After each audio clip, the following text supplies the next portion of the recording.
And hi, this is Ken Kraetzer with another episode of Talking Business with Ken Kraetzer. We talk to digital marketers, bankers, insurance company executives, customer service management, and this is our just approaching our 800th episode. So glad to be able to do this.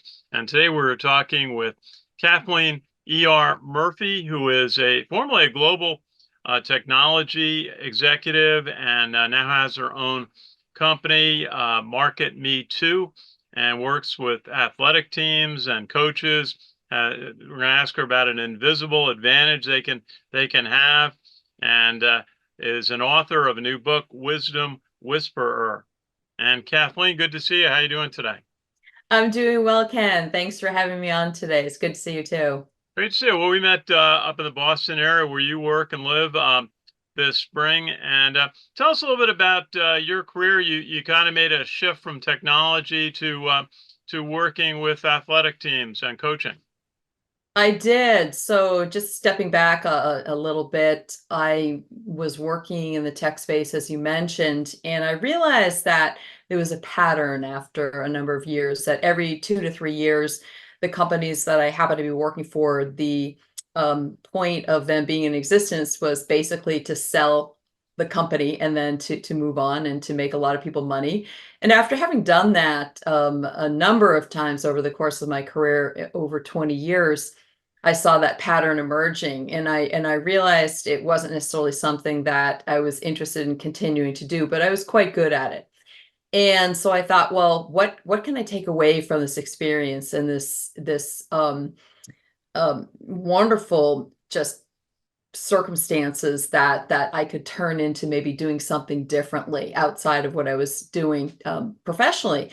And I realized that I was really good at developing teams, whether I had to cobble a new team together or if I needed to take two disparate teams and make them play nice in the sandbox and be productive efficiently. And I did take those skills and I took them and also leveraged some coaching that I took, which was to become a Gallup Strengths coach. Went down to DC to become certified as a Gallup Strengths coach and practice what I was preaching to help leaders with their teams in the business space. And after doing that for about 4 or 5 years, I realized that there was another area that I wanted to go into, and that was to go into the area of looking at taking what I was doing with helping leaders in the business side of the world and helping leaders, that being actually with a new title called sports coaches in their side of the world, given the work that I was doing as a Gallup Strengths coach. And so I made the transition into working with sports teams by way of initially taking advantage of COVID and COVID providing some downtime for not only myself, but many coaches. So I embarked upon a research project and I reached out to 52 coaches around the country, two outside of the US, and talked to them about information relating to aspects of coaching and what was it that made them a great coach, or what were aspects of how they looked at recruiting people, how did they approach um, finding new ways to build up their team dynamics, etc. So after doing the initial round of analysis, I realized that the organic sort of buildup of these coaches that I had invited to participate in my research project, which included high school, college, professional, and Olympic coaches, that about 25% of these coaches were championship coaches, national championship coaches, or had gained the equivalency of winning, excuse me, something such as an Olympic gold medal or the Super Bowl, for example. So I looked at their data and I compared it to the coaches that had not been a national championship coach to see if in fact there was some kind of a difference, to see if they had some kind of advantage. And the good news is that my research confirmed that there was in fact some pretty subtle differences in terms of why someone became a national championship coach versus someone who didn't. Well, that is quite a distinction. If you can bottle that, you think of some of the great coaches in the area, Bill Belichick in particular in New England with the Patriots. We were chatting. I got the chance to work a little bit with Rick Pitino when he was at Iona University. Also, I knew him at Providence. And I'd say the other coach I work with very closely, Jeff Monken at West Point, the football coach, won 4 Commander-in-Chief trophies. With Army. What were some of the dynamics that you found that separated the most successful coaches? I would say one of the things that stood out to me was the fact that the championship coaches allow themselves to be authentic and to be vulnerable. That was a couple key characteristics that really separated them from the coaches that unfortunately hadn't yet been able to figure out that championship attainment formula. And that sounds simplistic, but yet it isn't. To be authentic and to be vulnerable as a coach, particularly when you are competing at the highest levels, is no easy feat. But yet these coaches, both men and women, were able to figure out that at the end of the day, it served them much better to simply just be themselves.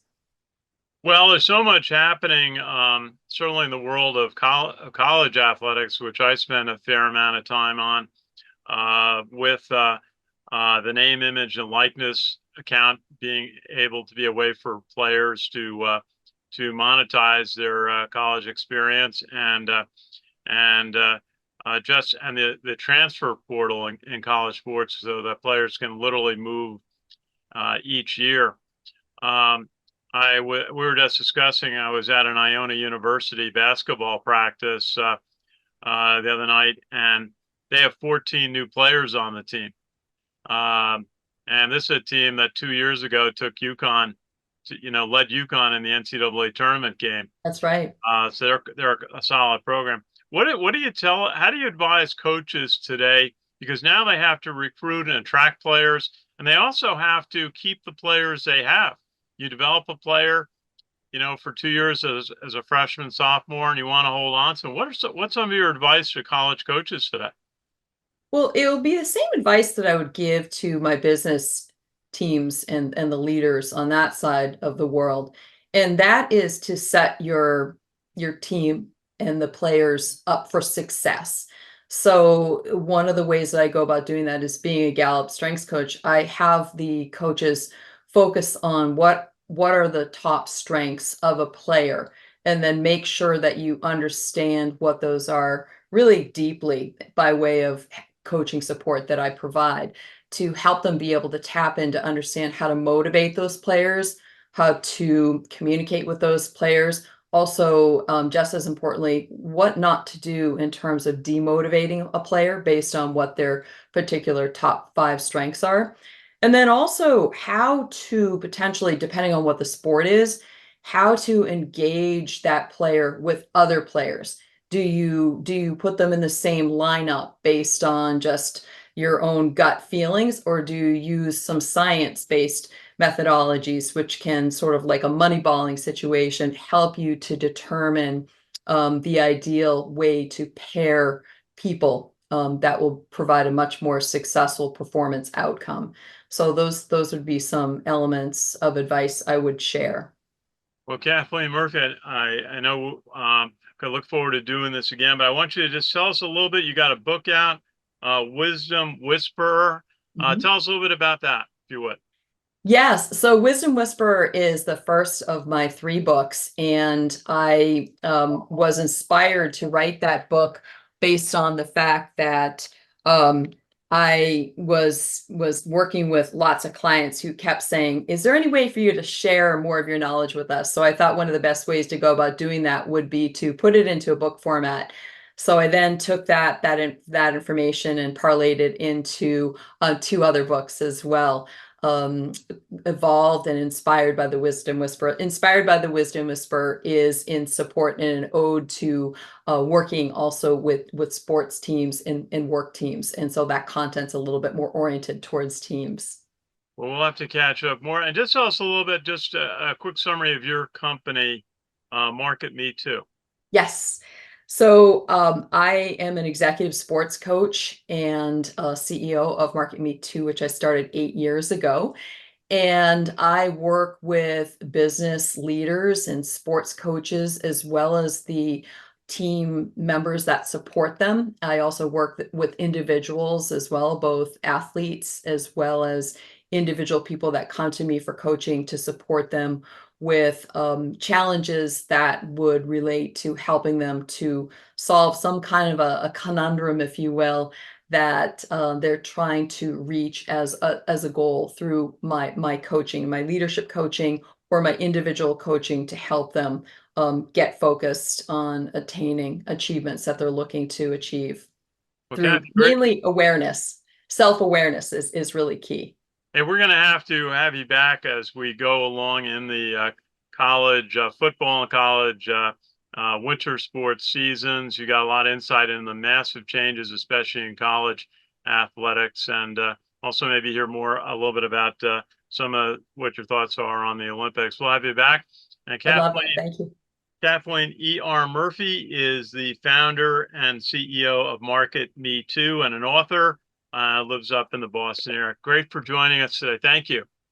Thank you, Ken. Have a great day. You too. This is Ken Kraetzer with another episode of Talking Business with Ken Kraetzer, and it's a division of CaMMVetsMedia LLC. Have a great day. Thanks for watching.